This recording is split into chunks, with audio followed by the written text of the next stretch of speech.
Entre pelos dois. Vou entrar conversando com a história. Fala galera, boa noite, sejam bem-vindos. Mais uma noite de comprometimento e de entrega de conteúdo transformador. O último que nós tivemos, falamos sobre o poder da decisão. E hoje a gente vai falar sobre despertar. Vocês vão ver que as duas coisas estão conectadas. Tomar decisões, estar acordado para tomar essas decisões, são dois passos fundamentais para alcançar o sucesso. Mais à frente, a gente vai conversar sobre o que é sucesso. Porque o que é sucesso é relativo entre as pessoas. Para algumas pessoas, sucesso é ter uma família saudável, sem problemas. Para outras, sucesso é alcançar aquele emprego tão desejado.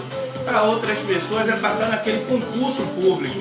Para outras pessoas, é ganhar muito dinheiro. Isso é ter sucesso. Então, a gente aprendeu de forma equivocada que só existe um meio de ter sucesso. É ter conta bancária recheada. Isso quer dizer que eu sou contra dinheiro ou contra a riqueza? Não. A gente só está conversando sobre o que é sucesso. Se você parar para pensar um pouquinho agora, você vai observar que tudo que é necessário para a nossa felicidade está ao alcance de nossas mãos. Tudo que é necessário para a nossa felicidade está ao alcance de nossas mãos. Mas mesmo assim, a gente busca ter algo a mais. Isso não é bom, é ótimo. O que não pode é você esquecer do que você já tem e buscar aquilo que você nem sabe se vai ter. E aí termina você gastando a moeda mais valiosa que existe no mercado, que é tempo. Então hoje a gente vai falar muito sobre isso também. Mas é um dos livros que eu usei para fundamentar todas essas falas minhas hoje foi O Poder da Ação, Pense e Enriqueça. O Poder da Ação é de Paulo Vieira, Pense e Enriqueça, Napoleão Hill, Laí Ribeiro, e li outras pessoas também, como Karen Dick, que fala sobre mentalidade ou mindset. Também vai ser falado aqui hoje. Por que a gente não consegue determinadas coisas? Olha, eu vi que Paulo entrou, Mônica entrou, Luciana entrou. Obrigado, Lu. Seja bem-vinda. Eu sou Bilp, as pessoas sabem que eu sou Bilp. Então, se eu não falar o nome na hora, é porque eu não vi o nome. Eu vi que Vidas Negras entrou, Calegari, irmão, entrou, Calegari BDJ, o cara faz um trabalho também muito bacana, com jiu-jitsu. Então, Carol entrou, Carol é a parceira, é a minha, como é que eu diria, coach para cursos. Eu inventei esse nome agora, mas é uma espécie de mentora junto com o Paulo, que estamos fazendo, desenvolvendo esse projeto bacana. Então são 5 itens que a gente vai abordar aqui hoje. Acorde, haja, autorresponsabilidade, foque, comunique-se, questione-se e creia. Como é muita coisa para ser dita, eu muito provavelmente vou falar de 3 ou 4 pontos hoje. E aí vai ficar o acorde parte 2. Provavelmente, se a minha mentora autorizar, a gente faz quinta que vem acorde parte 2. Porque vocês vão ver que são assuntos bem pertinentes. Lembra na aula passada que... Na aula passada, aí é o professor falando, né? Lembra que nós falamos sobre... Você consegue enxergar aquilo que você vê? Tem vezes que as coisas estão na nossa cara e a gente não consegue ver. Aí eu perguntei a vocês o que vocês estavam vendo. E aí algumas pessoas falam, ponto. Ah, tô vendo uma bolinha, tô vendo um rabisco. Quem estava no encontro passado já sabe que ali se trata não só do ponto, mas do quadro, da parede, do suporte do quadro. Isso é ampliar o nível de percepção. Qual é a nossa função? A nossa função é elevar seu nível de consciência. Tem vezes que as oportunidades estão na nossa frente e a gente não consegue ver porque nem sabe o que a gente quer. Tem vezes que a gente nem sabe que sabe. Um exemplo disso, parece até loucura, mas um exemplo disso. A escritora Cora Coralina vai se tornar escritora com 70 e poucos anos de idade. Ou seja, ela tinha o dom da escrita, mas ela nem sabia que sabia escrever. E quando chegou lá já na longevidade, já no término da vida, ela começa a escrever e se torna uma escritora famosa.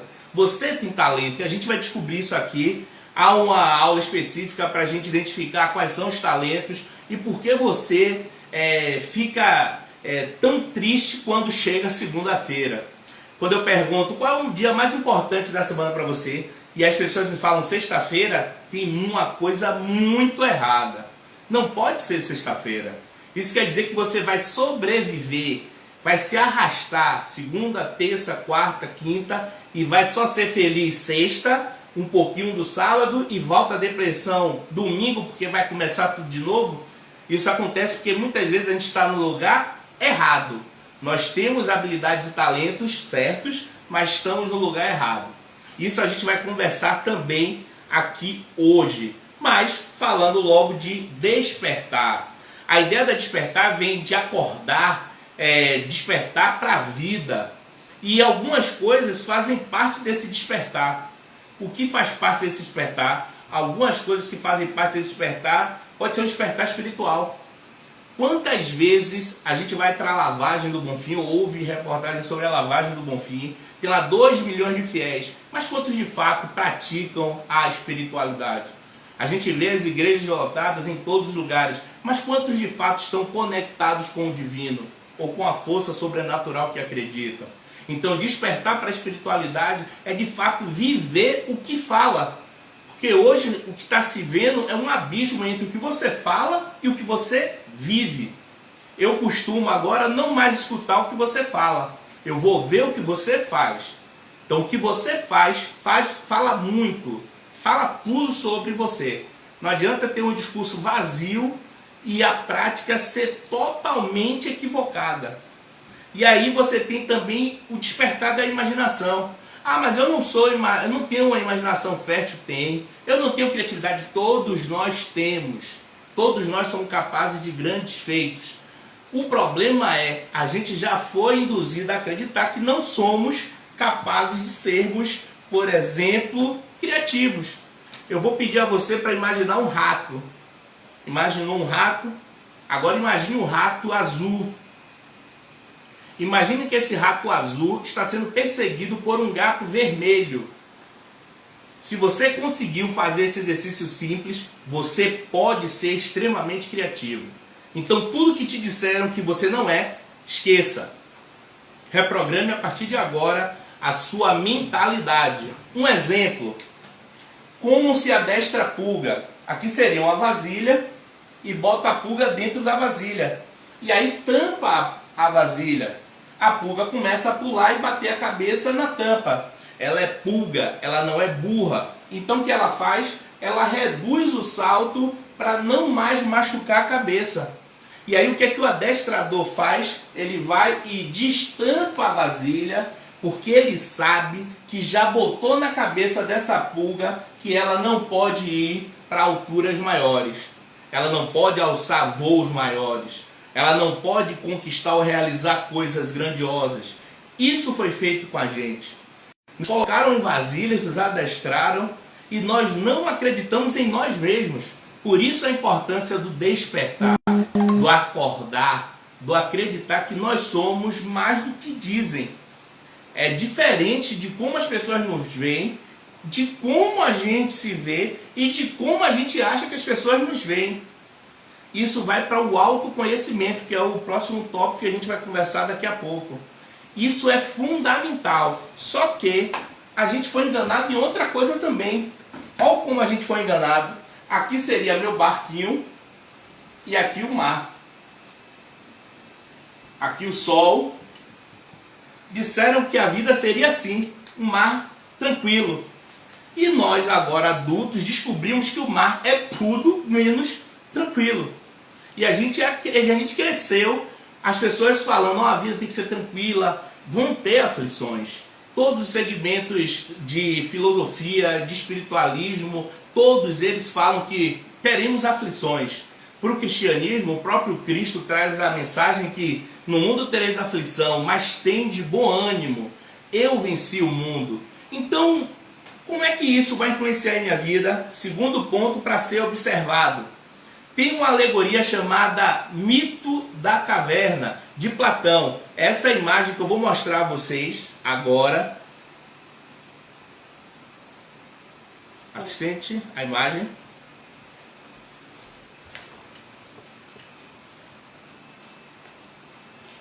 Observem essa imagem. O Mito da Caverna de Platão, ele fala de dois mundos, o sensível e o inteligível. Seria o mundo das ideias e o mundo das sombras. Observe, os caras estão acorrentados e eles olham a sombra no muro. E do lado de fora tem pessoas mexendo em objetos, que é a verdadeira realidade. E mais atrás deles tem um fogo, que seria a ciência, e depois do fogo tem um cara encontrando a luz. Alguns filmes vão trabalhar isso, entre eles o próprio Matrix. Pode para mim, benção. Entre eles o próprio Matrix, quando Neo é abordado por Morfeu, deus do sonho da mitologia grega, e pergunta, quer tomar qual das duas pílulas? Só que nós optamos, nós escolhemos, infelizmente, por a ideia de ter uma vida tranquila, sem problema, a não querer ver determinadas coisas. E aí nos conformamos com aquilo que é apresentado. Nos acostumamos com o que nos é dado. Ou pior, e aí é o pior mesmo, a gente busca pessoas que não têm qualificação nenhuma para nos instruir. Vocês vão ver agora uma reportagem de 10 segundinhos, e aí vocês vão entender agora isso na prática também, o que eu estou falando agora. É uma reportagem sobre a Mega Sena da virada, e a repórter da Band falou isso aqui.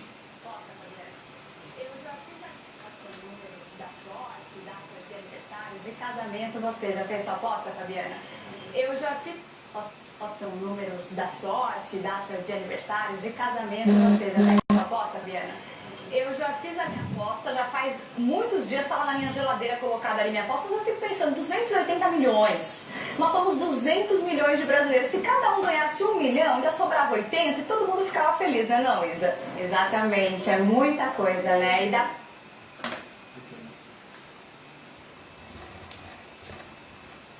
Perceberam? Ó, a contagem da repórter. São 280 milhões o valor do prêmio e somos 200 milhões de brasileiros. Ela disse que se desse 1 milhão para cada um brasileiro, ainda sobraria 80 milhões. No dia que eu escutei essa informação, eu inclusive concordei com ela na hora, mas depois eu fiquei pensando, tem alguma coisa errada desse cálculo aí. Quem é da área de humanas sabe que cálculo não é muito a nossa, mas na hora eu vi que alguma coisa não batia. Observe como a gente tem sido instruído e orientado por pessoas equivocadas. Se são 200 milhões de habitantes e você der R$1 para cada habitante, teremos 200 milhões de reais. Ou seja, 200 milhões para 280 milhões, se fosse dividido para 200 milhões de habitantes, ia dar pouco mais de R$1 para cada habitante. Mas essa jornalista que virou meme, ela quis ter um pensamento até bacana, solidário, de trabalhar a ideia da empatia, mas ela foi extremamente feliz e virou piada nacional. Obviamente eu entendi ela, mas o que é que eu quero que isso fique evidenciado para a gente? Quem é que está nos instruindo? Quem está nos orientando? Como estão nos orientando? Outro exemplo, Tiradentes é conhecido como o herói do povo brasileiro.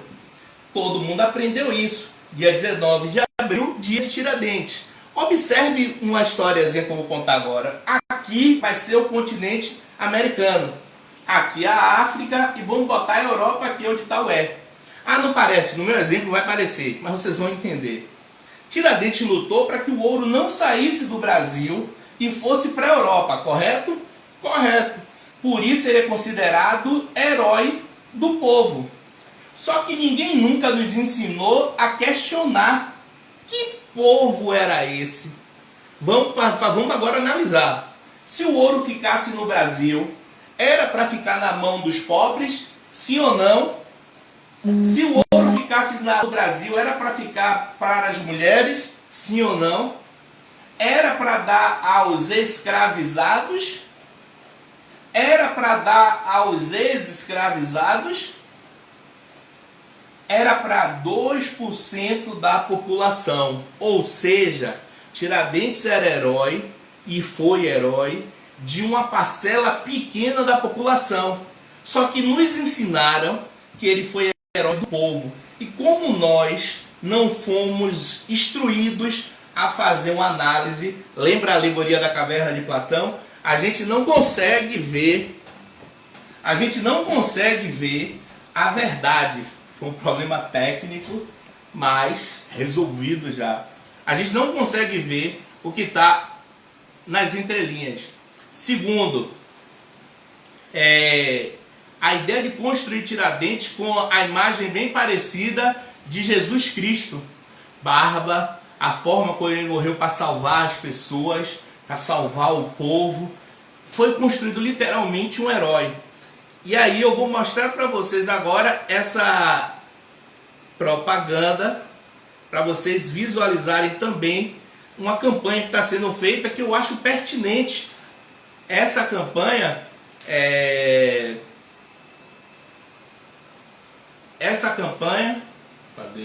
Essa campanha é para justamente aquelas pessoas que levam seus animais de estimação, mas não têm a preocupação em recolher as fezes desse animal.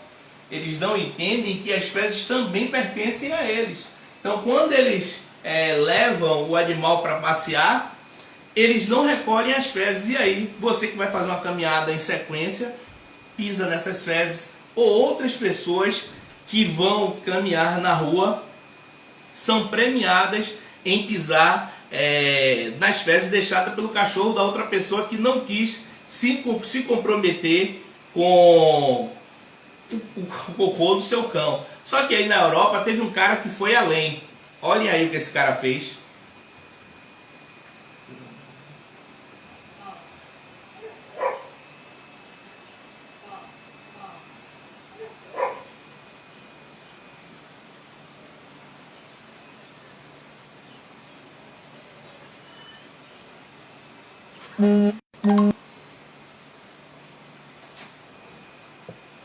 Ele foi além. Ele viu a campanha, viu as pessoas reclamando porque os seus donos não recolhiam as fezes dos animais. Aí ele falou, não, eu vou botar um ponto final nessa crítica que fazem os donos que levam seus animais e não recolhem as suas fezes. Olha esse outro comercialzinho também.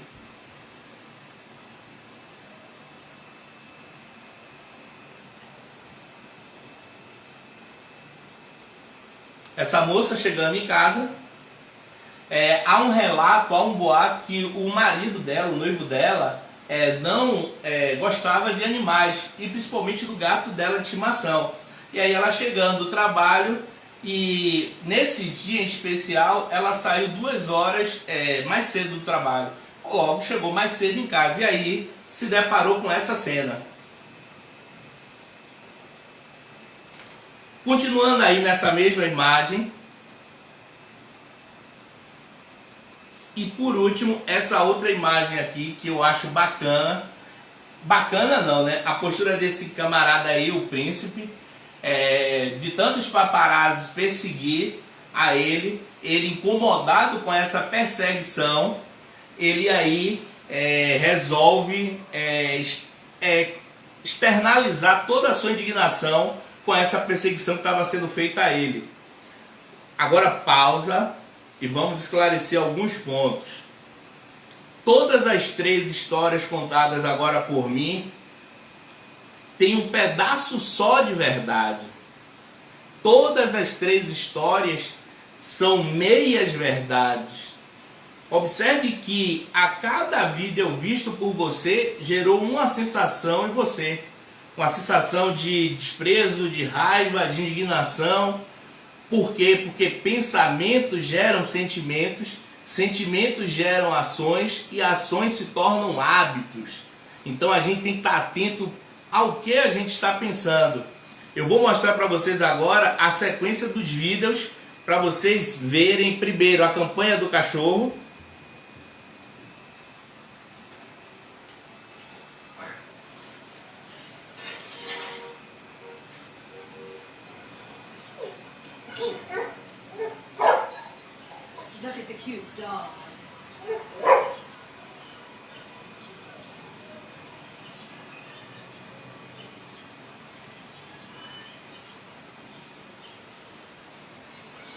Vou repetir de novo para vocês entenderem. Ele estava sentado comendo o lanche dele e aí se levantou, o cachorro vai correr, o lanche cai da mão, ele pega o lanche que caiu no chão e vai comer. Só que quem está de lá e vê a informação pela metade pensou o que vocês pensaram no início, que ele estava comendo as fezes do cão. A segunda é relacionada ao gato.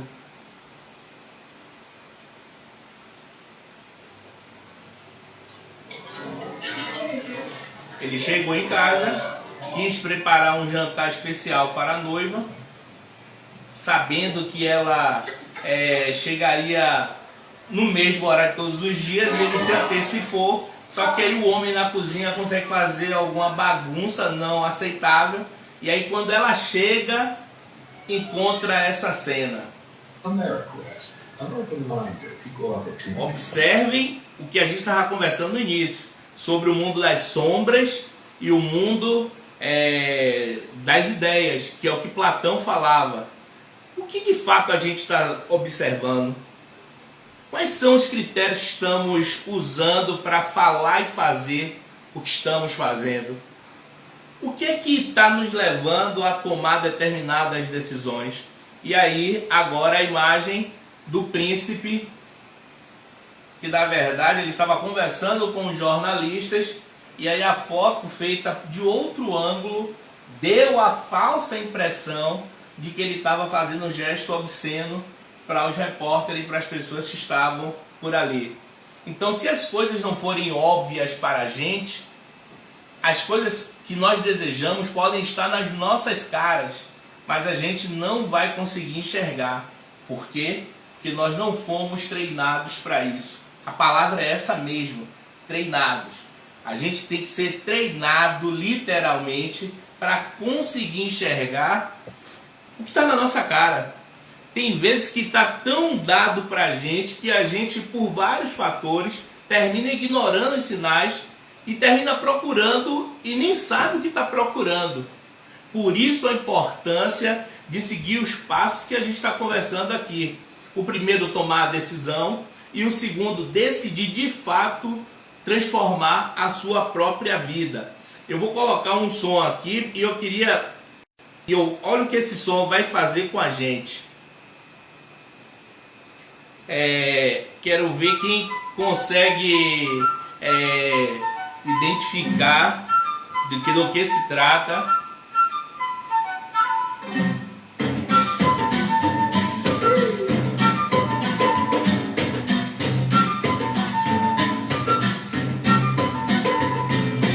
Marmelada de banana, bananada de goiaba, goiabada de marmelo, sítio do pica-pau amarelo, sítio do pica-pau amarelo.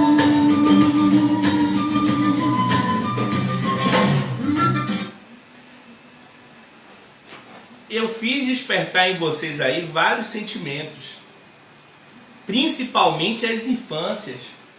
Teve gente que se lembrou o que fazia quando assistia o Sítio do Pica-Pau Amarelo quando criança. Eu invoquei em vocês a memória coletiva. Se eu perguntar se vocês já assistiram o filme do Homem-Aranha, aquele rapazinho que salta teia e sobe pela parede, vocês já assistiram, por exemplo, o filme do Superman, que é Clark Kent, que tem a namorada dele que é repórter, ele também é repórter, trabalha no Planeta Diário, se não me falha a memória.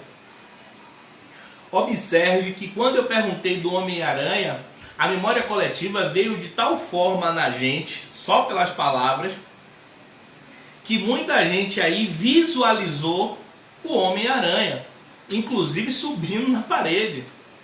Olha que quando eu falei o Superman, muita gente aí também visualizou ele. E é um cara até atrapalhado, né? Que ele veste a cueca por cima da calça. Mas observe o quanto palavras disparam na nossa mente determinados sentimentos.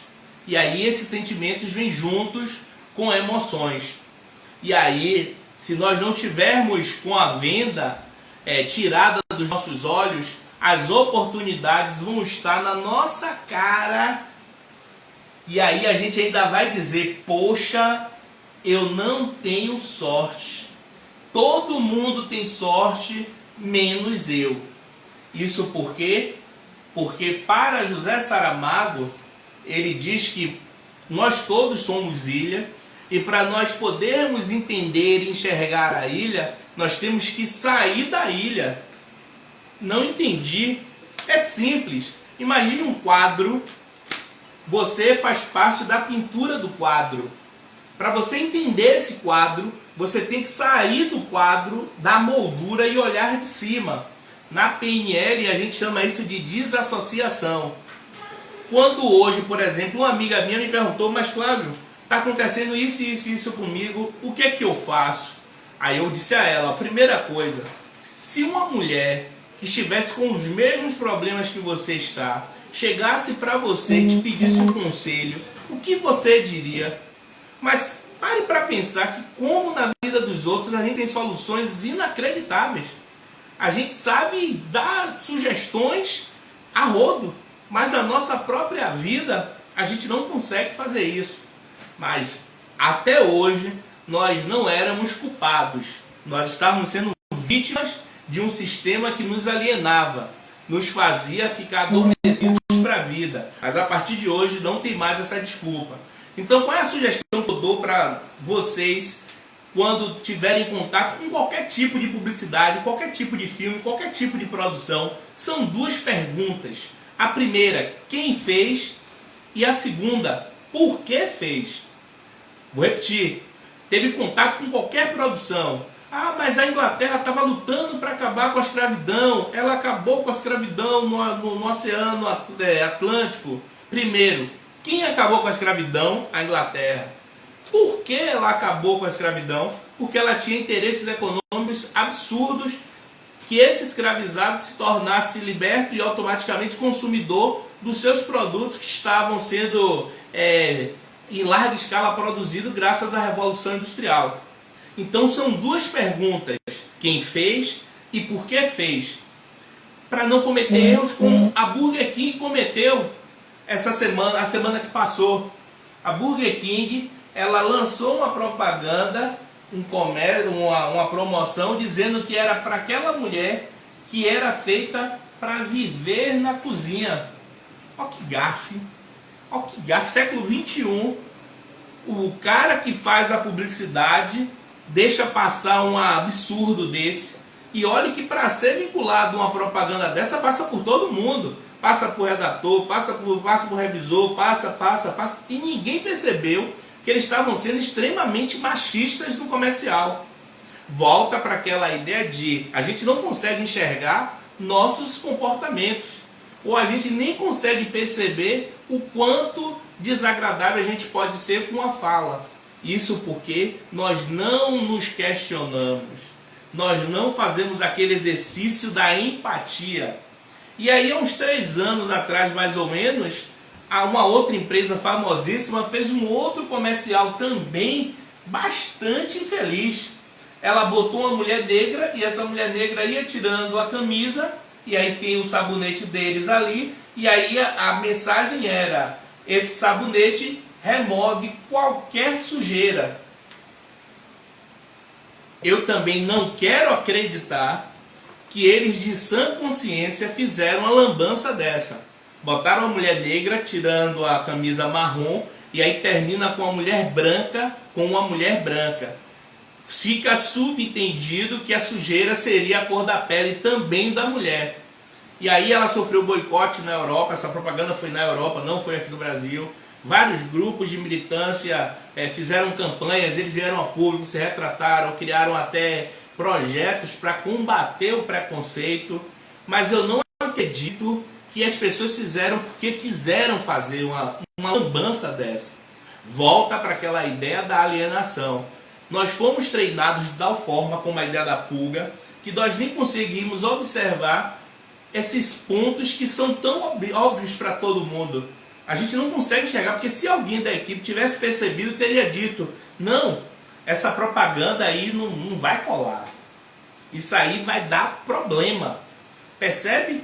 Mas as pessoas não estão agindo da forma que deviam agir, porque está todo mundo seguindo a manada.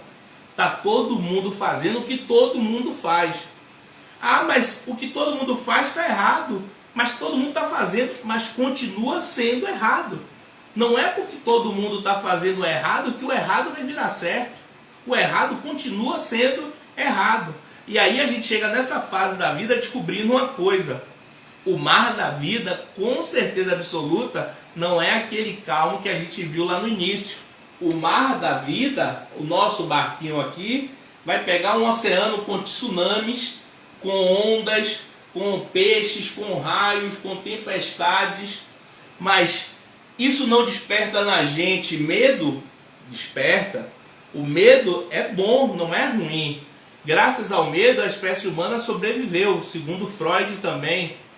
Mas ter coragem é você enfrentar o obstáculo apesar do medo. E aí a gente descobre que mar calmo não faz bom marujo. Então ter dificuldades, o mar está com problemas, isso não é ruim, é bom. Porque a gente pode e tem a oportunidade de crescer com as dificuldades. As dificuldades têm que ser vistas como forma de aprendizado. Observe que a gente, infelizmente, não foi nem treinado para entender que errar faz parte do processo. Vou usar o exemplo dos meninos que jogam videogame. Ele vai passar da fase 1, perde fase 2, volta para a fase 1. Ele vai na fase 1, 2, 3, 4, 5, perde. Volta para a fase 1. Quando ele perde, ele volta para a estaca 0? Não. Ele volta para o início, mas ele volta com uma diferença. Ele volta agora com experiência. Então os fracassos que a gente tem em nossas vidas têm que ser vistos como um aprendizado. Tem que ser visto como uma oportunidade de voltar e fazer diferente. Porque é possível fazer diferente. É possível fazer melhor. E a adversidade faz parte da vida de todo grande vitorioso. Se você for ver a história de Steve Jobs, ou de Bill Gates, ou de Mark Zuckerberg, ou de todos os outros que são vencedores, vocês vão ver na biografia deles que eles no início enfrentaram um perrengue absurdo. Mas como nós aprendemos, quando vem uma adversidade ou um revés, a gente começa a achar que aquilo não era pra gente. Por quê? Porque tem toda uma estrutura que faz com que a gente não perceba isso. E aí, o lado ruim é que, embora sejamos pessoas diferentes, a gente, se não tiver um treinamento adequado, vai ver como todo mundo vê. A gente tem que entender que as pessoas, de fato, não são iguais. Tem um pressuposto da PNL que diz que o mapa não é o território. Faz sentido para você? Se eu mostrasse o mapa para você aqui, isso quer dizer que esse mapa seria um território? Não. Seria uma ilustração do território, mas não é o território. Então o fato de a gente saber o que é o ser humano não quer dizer que a gente conhece esse ser humano de fato. Vou dar um exemplo agora. Um senhor no Rio Grande do Norte, ou no Ceará, ele foi pego em uma blitz. Esse senhor, ele disse que o idoso parado em uma blitz em Alagoas apresenta a carteira de habilitação do Padre Cícero e Frei Damião. Sem capacete, ele pilotava a moto sem placa, nem retrovisor. O idoso disse aos policiais que comprou o documento em Juazeiro do Norte, Ceará, e que o vendedor garantiu que eram válidos em todo o território nacional. Pare para pensar. Qualquer pessoa, na nossa ótica, observe que a gente vai achar que todos nós pensaríamos iguais. Veria que o cara está vendendo uma habilitação com a foto do Padre Cícero, com o nome do Frei Damião, sem ter nada a ver com o cara que está comprando, e ele achou que ia chegar em qualquer lugar ou em qualquer território nacional apresentar essa habilitação e seria liberado. E ele acreditou mesmo, porque foi a explicação que ele deu aos policiais federais. E os policiais federais achou no início que ele estava até tirando sarro, mas não, ele acreditou. Faz sentido para você que tem pessoas que chegarem em um nível e outras ainda não? É mais ou menos assim. Imagine a pessoa aqui, um obstáculo, 2 obstáculos, 3 obstáculos. E aqui você vai ter benefícios: sol, pássaros, água em abundância. Tem pessoas que estão na fase 1. Elas não conseguem enxergar o horizonte. Mas nós, quando buscamos o autodesenvolvimento, vamos para o estágio 2. Observe que nós não estamos no estágio 1, mas ainda não temos uma consciência de fato do que está acontecendo. Mas quando chegamos no topo do estágio 3, a gente consegue enxergar o horizonte. Isso tem muito a ver com o que a gente assiste, com quem a gente convive e anda e aonde a gente anda. Isso pode levar você para o topo ou manter você aqui. Existem pessoas em nossas vidas que são âncoras ou balões. E o pior, a gente sabe quem são. Só que nós não queremos nos indispor, queremos ser gentis, e aí termina a gente criando problemas para nós mesmos. É a mesma coisa dessa cena. A gente vê o inimigo, vê o adversário, mas a gente quer acreditar que ele é nosso amigo. E embora no fundo a gente sabe que se trata de uma pessoa tóxica, de uma pessoa que conspira, que deseja o que a gente tem, que faz de tudo para nos prejudicar ou sabotar. E mesmo assim, nós acreditamos que podemos mudar essa pessoa. Eu falei algum dia que não existe fórmula do sucesso, mas a fórmula do fracasso já existe há milênios. É a gente acreditar que pode mudar alguém. É a gente acreditar que pode transformar outra pessoa. Nós não temos esse poder. No máximo a gente pode influenciar. Mudar, não. A mudança tem que sair a partir da própria pessoa. Caso contrário, não. Na sua vida, você é um termômetro ou um termostato? O termômetro, segundo Mary Smith, ele vai só ver a temperatura ambiente e vai se adaptar. Só que o termostato, ele influencia a temperatura do ambiente. Quando você está em um ambiente, você se adapta ao ambiente ou você tem o poder de influenciar esse ambiente? Quando você está em determinadas situações, você deixa a vida te levar ou você é vista como uma pessoa que tem autonomia, liderança e respeito dos outros? Eu fui numa partida de futebol antes da pandemia e tinha vários alunos, ex-alunos meus jogando bola. E eu vi que eles estavam falando de uma menina que eles tinham, de meninas que eles tinham conhecido um dia antes em uma festa. E aí eles estavam falando o que fizeram ou deixaram de fazer. Obviamente, a gente parte do princípio que jovem aumenta muito, mas eles estavam lá contando as suas aventuras. E quando eu me aproximei deles, eles mudaram de assunto e começaram a falar de política. E aí eu perguntei, estão falando de quê? Não, estão falando aí da prisão, da eleição de Trump nos Estados Unidos. Eu sabia que eles não estavam falando de política. Mas observe que você é termômetro ou termostato? Você aceita o ambiente a que é exposto ou você tem a capacidade de transformar? Ah, mas eu não consigo mudar as pessoas como você falou. Então, faça uso de uma frase, de um provérbio popular que é bem bacana. Os incomodados que se mudem. O que eu não posso é poluir meus ouvidos, congestionar a poluição visual da minha vista com falas, com comportamentos de pessoas que não vão agregar em nada. Essa ideia de querer ser gentil, Essa ideia de querer ser político e querer agradar todo mundo só prejudica uma pessoa, nós mesmos. Quando você está na evolução, que aquelas pessoas que não conseguiram evoluir, ver o seu desenvolvimento, essas pessoas vão, infelizmente, consciente ou inconsciente, vão se articular para trazer você de volta.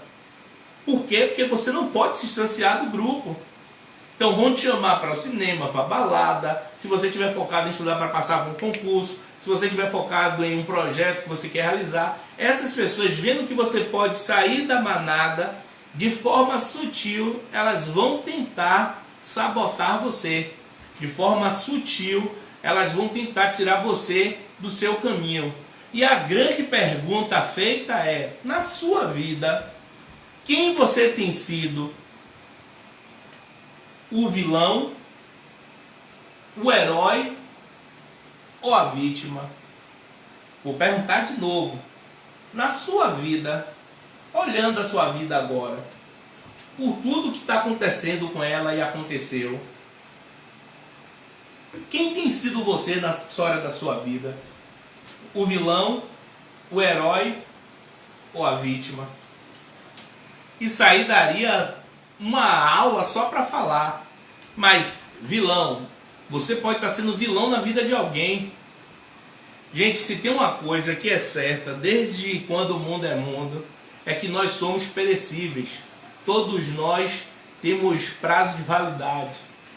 Tem um filósofo do século XVI que ele fala o seguinte: as pessoas só fazem o que fazem, desviam dinheiro, roubam, corrompem, porque esquecem que vão morrer.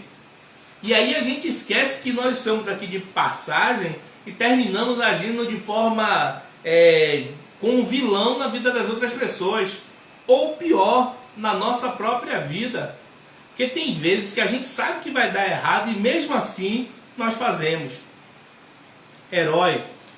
Essa onda de ser herói na vida dos outros parece bacana, mas não é. Porque quando você fica resolvendo o problema para os outros, ao invés de ensinar a pessoa a resolver seus próprios problemas, você está amputando essa pessoa. Essa pessoa é como se fosse um pássaro. O cara chegou para o sábio com um pássaro na mão e perguntou: sábio, qual a parte mais importante do pássaro? A asa do lado direito ou a asa do lado esquerdo? Aí ele: claro que são as duas. Quando você interfere na evolução da pessoa, é como se você estivesse amarrando uma asa. Essa pessoa só vai ter autonomia para resolver problemas quando tiver o suporte. No dia que ela não tiver o suporte, essa pessoa está fadada ao fracasso. E automaticamente continuará sendo vítima. Ou se você assumir o papel de vítima na sua vida. Aquela pessoa que só faz reclamar: ó céus, ó vida, as coisas não servem para mim, tudo para mim é errado. Só quando você aceitar que você é o único responsável pela sua vida, existe uma chance disso mudar. Quando a gente transfere para os outros, isso é muito comum. É mais comum do que a gente imagina. A gente tem o hábito de transferir para os outros a responsabilidade que só cabe a gente. Mas isso vem da onde? Vem de, entre outras coisas, de uma musiquinha que a gente escutou muito quando criança, tocada em um filme. É lindo dizer. Hakuna Matata. Sim, vai entender. Os seus problemas você deve esquecer. Isso é viver ou aprender. Hakuna Matata. Hakuna Matata? É o nosso lema. Lema? O que é isso? Nada, não confunda com isso. Sabe, garoto, essas duas palavras resolvem todos os seus problemas. Tem razão. Veja o Pumba, por exemplo. Ouça. Quando ele era um filhote. Quando eu era um filhote. Foi bom isso, hein? Obrigado. Sentiu que seu cheiro era de um porcalhão. Esvaziava a savana depois da eleição. Era só eu chegar e era um tormento. Quando eu via todo mundo sentar contra o vento.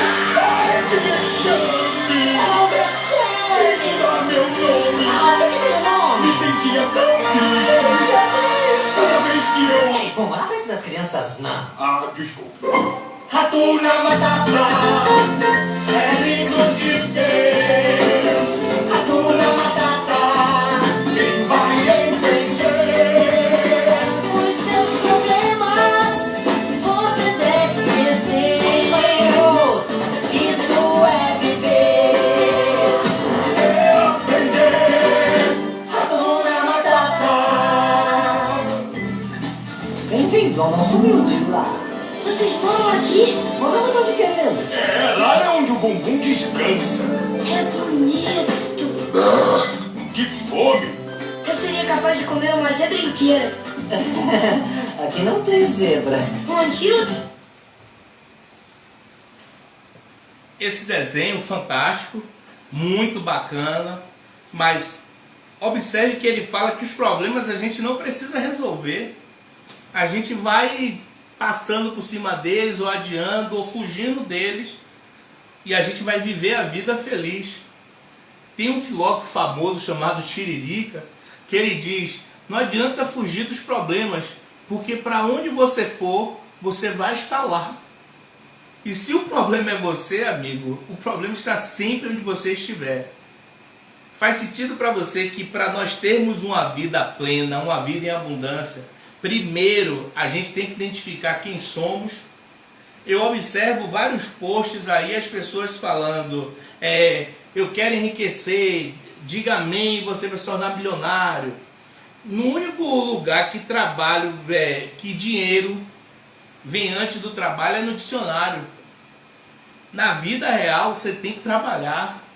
Só que as pessoas aprenderam de forma equivocada que querem ter, só que esqueceram que para ter tem que fazer. E antes de fazer, você tem que ser. Você só assim vai conseguir ter alguma coisa na sua vida. Primeiro você tem que ser, para depois fazer, para só aí depois ter. Caso contrário, é como uma construção. Se você começa a construção pela laje ou pela cobertura, ela está fadada ao fracasso. Ela está fadada a cair na primeira tempestade, na primeira dificuldade que se apresentar a ela. Então, eu vi esse pôster e eu achei bacana, vou mostrar agora a vocês. O camarada colocou: eu mereço um carro zero, eu aceito um carro zero, eu recebo um carro zero, já é meu por dinheiro.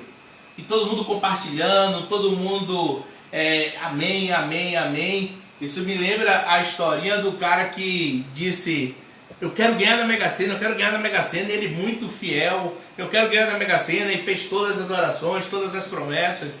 E por ser um cara muito fiel, ele acreditou de fato que iria ganhar na Mega Sena.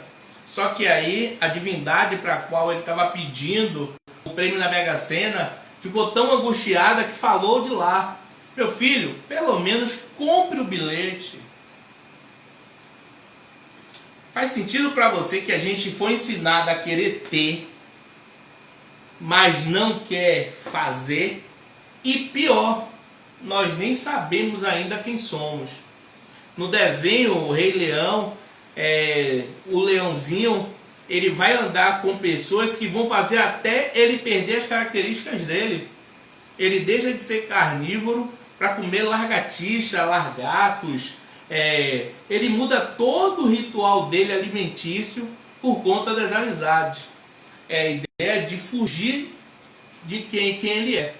E automaticamente você sempre será a pessoa certa no lugar errado.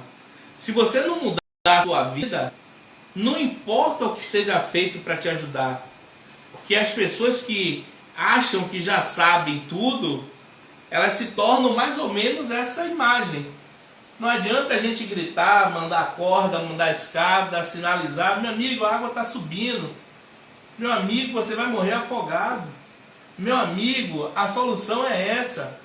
Mas as pessoas que estão fadadas a se darem mal na vida usam o lema que eu já falei em outra oportunidade. Eu já sei.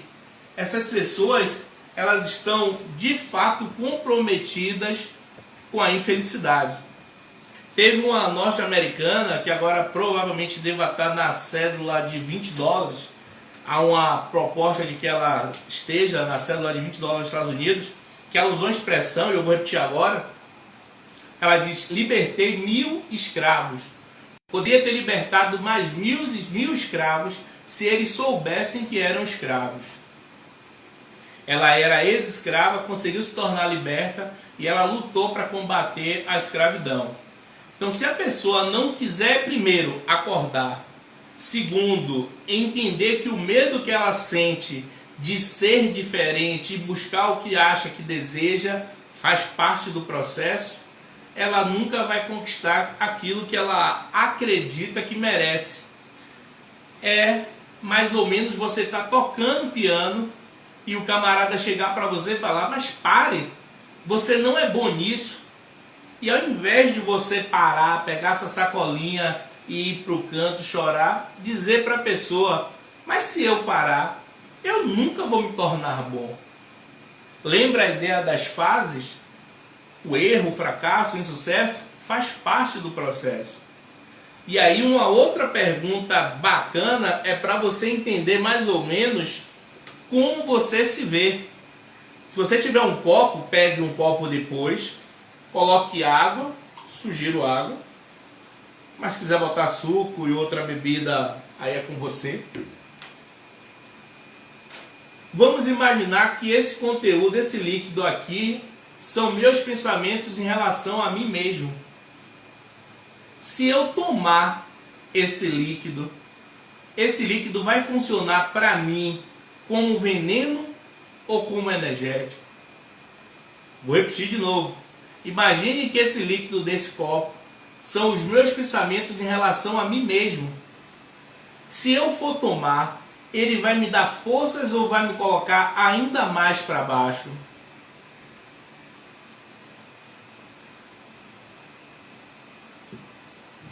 Faz sentido para você que nós somos, de fato, os únicos responsáveis pela nossa vida? Enquanto a gente transferir a responsabilidade, seja no trabalho, eu não sou reconhecido, não sou valorizado, mesmo dando meu sangue, não sou respeitado. Seja na escola, o professor só me dá nota baixa, está me perseguindo, ele quer me prejudicar, ele não sabe ensinar, ele me dá sono, a aula dele me dá sono. Seja nas relações amorosas, ela ou ele não me ouve, não conversa comigo, não me apoia, não liga para mim, não me valoriza. Eu abri mão de tudo para ficar com essa pessoa, não me reconhece. Observe que o tempo todo você está transferindo para o outro uma responsabilidade que é só sua. A partir do momento que você entende que você é responsável por você, se o professor ele te dá sono, não durma, porque é sua formação. Se a relação amorosa não te valoriza, saia, porque é sua vida que está sendo gasta, é seu tempo que está sendo esvaído com alguém que não vai te levar a lugar algum. Se no trabalho não te valorizam e não te respeitam, saia e busque algum lugar que respeita e valoriza você. Não transfira para essas pessoas a obrigação de lhe dar aquilo que você acredita que tem direito. Se você acredita que tem direito, busque, mas não transfira para o outro a ideia de que vai descobrir que você quer ser respeitado, que você quer ser valorizado, que você gosta de uma conversa. Você fala, verbaliza, e se a pessoa não quiser atender, você sabe que você está no lugar errado. Você é a pessoa certa, mas no lugar, com certeza absoluta, errado. Estamos chegando ao final, eu queria agradecer a vocês, mais uma vez, a oportunidade de compartilhar com vocês um pouquinho das coisas que eu aprendi, não só com leitura, mas com a minha própria vivência, e finalizar com uma parábola que eu acho bacana, porque eu gosto de parábola e hoje eu não tinha contado quase nenhuma. Conta que o camelo chegou para a mãe, e perguntou: mamãe, que nós temos pernas tão grandes? E aí a mãe falou, porque as pernas grandes é para evitar que a areia queime nosso corpo. Aí ele perguntou, mamãe, então por que nós temos cílios tão grandes? É porque quando a gente está no deserto,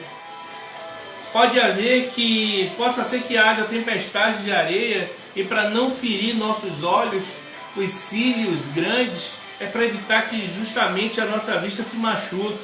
Aí ele, tá. Mamãe, e por que nós temos 2 corcovas nas costas? E aí a mãe falou, é porque quando no deserto grandes distâncias, é para a gente suportar um período longo sem se alimentar ou sem beber água. Aí o filhinho, tá.